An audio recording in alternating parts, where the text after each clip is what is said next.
नमस्कार, आप देख रहे हैं दबंग राजधानी। मैं हूं अविनाश दुबे। खबरें काम के में स्वागत है आपका। दोस्तों, दिल्ली में जो किसान आंदोलन हुआ उसमें जो हिंसा भड़की उस पर आज हम विस्तार से चर्चा करेंगे। विश्लेषण के बाद आपको समझ में आ जाएगा आखिरकार इस हिंसा से किसको सबसे ज़्यादा फायदा होगा। मैं किसी पार्टी विशेष पर बात नहीं करूंगा और ना ही मैं ये कहूँगा कि इसमें पूरी तरीके से किसानों ने हिंसा किया। अब इस विषय पर हम चर्चा शुरू करते हैं। अंत तक जरूर जुड़े रहिएगा और चैनल को सब्सक्राइब कर लीजिए। पहला सवाल जो पूरे भारतवर्ष ही नहीं बल्कि विश्व के सभी लोगों के दिमाग में सवाल उठ रहा है कि आखिरकार दीप सिद्धू कौन है। कौन है यह दीप सिद्धू जिन्होंने इतना बड़ा हिंसा फैलाया। मैं ये नहीं कह रहा हूँ कि दीप सिद्धू भारतीय जनता पार्टी की है। अब मैं आपको एक तस्वीर दिखाऊंगा। पहले मैं ये बता दूं आपको, दीप सिद्धू जो है 2015 में पंजाब की फिल्म में इन्होंने एक्टिंग की दुनिया में कदम रखी और इनके एक्टिंग को लोगों ने काफ़ी पसंद किया। पंजाब में काफ़ी पॉपुलर भी थे। उसके बाद इनका संबंध सनी देओल के साथ हुआ। अब आप बोलेंगे कि मैं आपको बरगला रहा हूँ। सनी देओल ने खुद कहा है कि इनके साथ मेरा कोई संबंध नहीं है, लेकिन अब जरा आप इस तस्वीर को देखिए। ये तस्वीर में साफ आपको दिख रहा है कि सनी देओल की रैली में जस्ट बगल में दीप सिद्धू खड़े हुए हैं। अगर सनी देओल दीप सिद्धू की नहीं जानते हैं तो सनी देओल की इतनी बड़ी रैली में एकदम बगल में खड़ा यह दीप सिद्धू क्या कर रहा है। क्या किसी रैली में कोई आम आदमी, किसी बड़े एक्टर, वो भी सनी देओल जैसे लोगों के बगल में खड़ा हो सकता है? यह एक सवाल बहुत बड़ा है। यह आप अपने आप से पूछिए, आखिर यह दीप सिद्धू कौन है। अब यह दूसरी तस्वीर देखिए। इसमें अब आपको पूरी तरीके से साफ साफ पता चल जाएगा कि दीप सिद्धू का कहीं न कहीं भारतीय जनता पार्टी के साथ संबंध है। देखिए यह तस्वीर। इस तस्वीर में साफ दिख रहा है जो वर्तमान में गृह मंत्री हैं अमित शाह, उस समय यह भारतीय जनता पार्टी के राष्ट्रीय अध्यक्ष हुआ करते थे। उनके साथ में बगल में बैठकर यह दीप सिद्धू आखिर क्या कर रहा है। क्या यह एक आम आदमी है? क्या कोई एक्टर किसी एक्टिंग को लेकर इन सब चीज़ों को किसी राष्ट्रीय अध्यक्ष के साथ बैठक या चर्चा करेगा? जी नहीं, इसका कहीं न कहीं भारतीय जनता पार्टी के साथ संबंध है। अब जरा दीप सिद्धू की बाइट को सुनते हैं। दीप सिद्धू क्या कहते हैं। चार तरफ से बॉर्डर, जो हमारे किसान जथेबंदियां या हमारे लोग हैं, उन्होंने चारों तरफ से वो बॉर्डर, एक ऑब्स्टैकल जो वहां बैरिकेड की हुई थी, बैरिकेडिंग, उसको तोड़ के आगे बढ़े, उसको तोड़कर आगे बढ़े और वो सब जैसे हम सब रेड फोर्ट की, लाल किले की तरफ चले गए।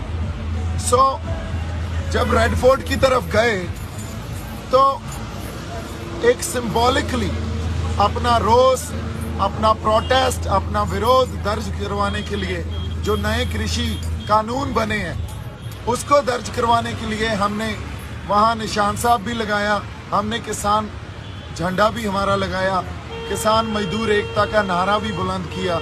इसलिए किया और पीछे उसके तिरंगा लगा हुआ है। जिस पोस्ट पे हमने झंडे लगाए उस पोस्ट के ऊपर कोई झंडा नहीं था। अब हैरान कर देने वाली एक दूसरी तस्वीर दिखा रहा हूँ जो शायद प्रचार तंत्र, मैं प्रचार तंत्र इसलिए कह रहा हूँ क्योंकि समाचारों को तो पूरी तरीके से आजकल की गोदी मीडिया दिखाती नहीं है, इसीलिए मैं इसको समाचार तंत्र न कहकर प्रचार तंत्र कह रहा हूँ। अब जरा ध्यान से देखिए ये वीडियो, जिसमें कुछ किसान खुद जब निशान साहब का झंडा लग रहा था, निशान साहब मैं कह रहा हूँ, मैं खालिस्तानी नहीं कह रहा हूँ। खालिस्तानी शब्द कहाँ से आया, मैं इस पर भी विस्तार से चर्चा करूंगा। पहले समझते हैं कि क्या यह किसान निशान साहब का झंडा लगा रहे थे? जी नहीं। इस तस्वीर को देखिए जरा। इस वीडियो को देखने के बाद आपको साफ जाहिर हो जाएगा ये किसान नहीं थे जो निशान साहब का झंडा, तिरंगे को हटाकर फहरा थे। ये वो लोग थे जो कहीं न कहीं किसी दूसरे समुदाय या किसी दूसरे वर्ग से आए हुए थे। यह किसान नहीं थे। कई किसान नीचे से मना कर रहे थे कि निशान साहब का झंडा वहां न फहराया जाए, तिरंगा ही झंडा फहराया जाए।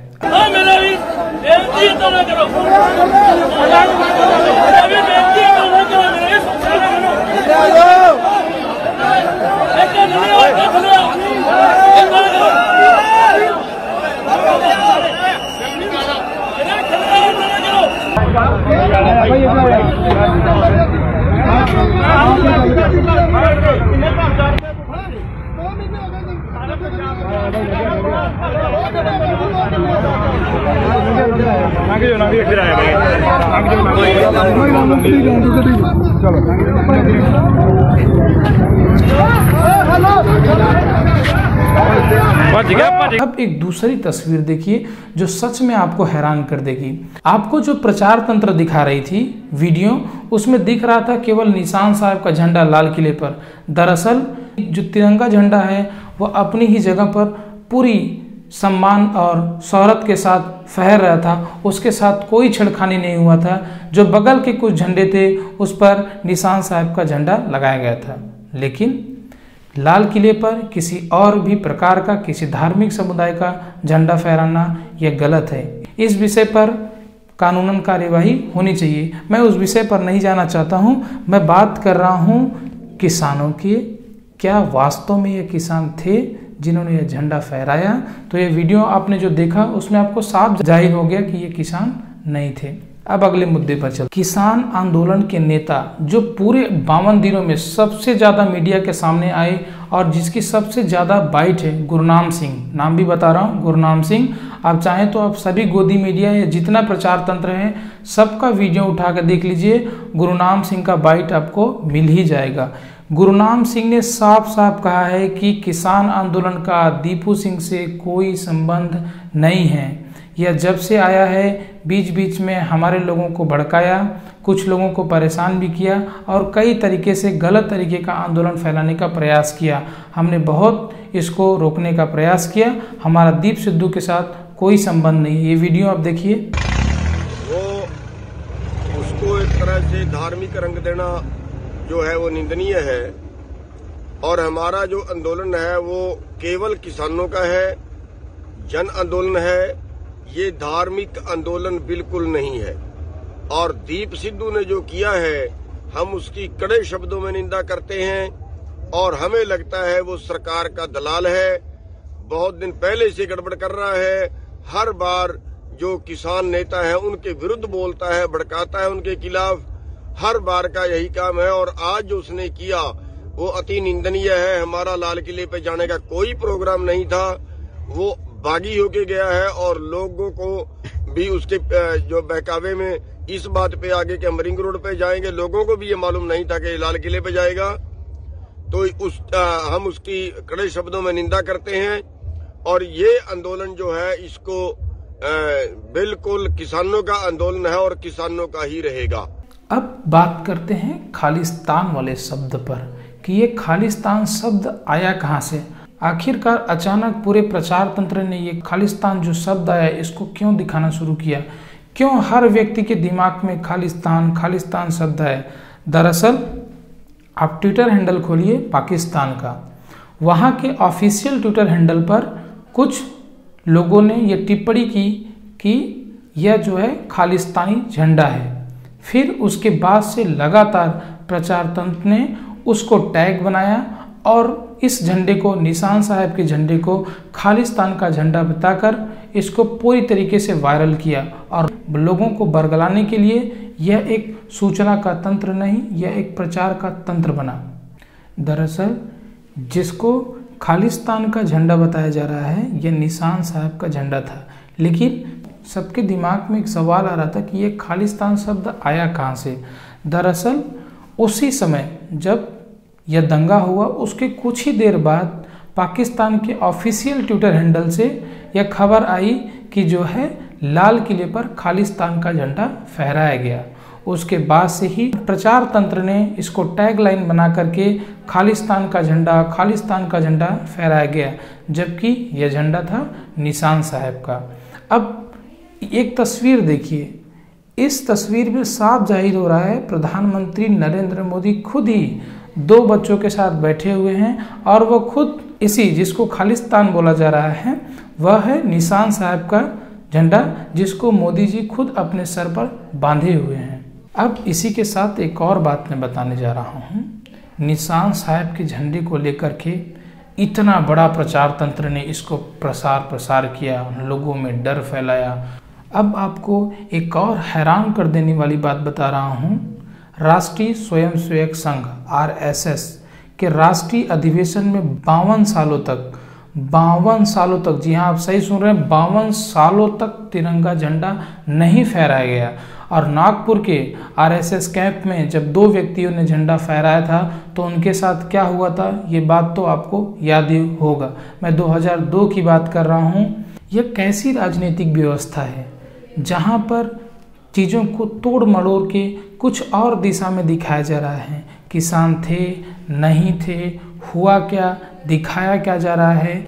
आपके तमाम सवालों का जवाब तभी मिल पाएगा जब आप ये जो गोदी मीडिया है यानी प्रचार तंत्र है, जब इसको आप छोड़ करके ग्राउंड पर जो पत्रकारिता हो रही है उसको समझने का प्रयास करेंगे, तब आपको समझ में आएगा आखिरकार ये दंगा किसने करवाया, कहाँ पर यह झंडा फहराया गया, किसका झंडा था, कौन लोग शामिल थे, किसका इससे फ़ायदा है, किसका इससे फ़ायदा नहीं है। हमने समझाने का प्रयास किया है। अब एक और हैरान करने वाली तस्वीर दिखाऊंगा जिसको प्रचार तंत्र ने नहीं दिखाया। दरअसल यह तस्वीर है गाज़ियाबाद की, जो आपकी टीवी स्क्रीन पर अभी दिख रही है। यह तस्वीर है गाज़ियाबाद की, जब योगी की रैली में तिरंगे के ऊपर भगवा झंडा फहराया गया था। तब किसी प्रचार तंत्र ने इसका विरोध नहीं किया, नहीं जनता को दिखाया कि आखिरकार इतना गलत क्यों हुआ। अब आप सोच ही सकते हैं ये प्रचार मीडिया कैसे लोगों को आगे बढ़ा रही है, कैसे उनको राजनीतिक दलों में मजबूत कर रही है। यह केवल हमारे संविधान के लिए नहीं बल्कि हमारे गणतंत्र के लिए भी बहुत खतरनाक है, जो आने वाले समयों में न केवल हमें बल्कि पूरे भारतवर्ष, पूरे विश्व पटल पर यह बहुत ही शर्मसार होगी, जो आने वाले समय में बहुत बुरे परिणाम देने वाली है। आज के लिए काम की खबरों में बस इतना ही। आगे हम कुछ ऐसे ही विशेष मुद्दों को लेकर आपके साथ चर्चा करते रहेंगे। बहुत बहुत धन्यवाद। देखते रहिए दबंग राजधानी।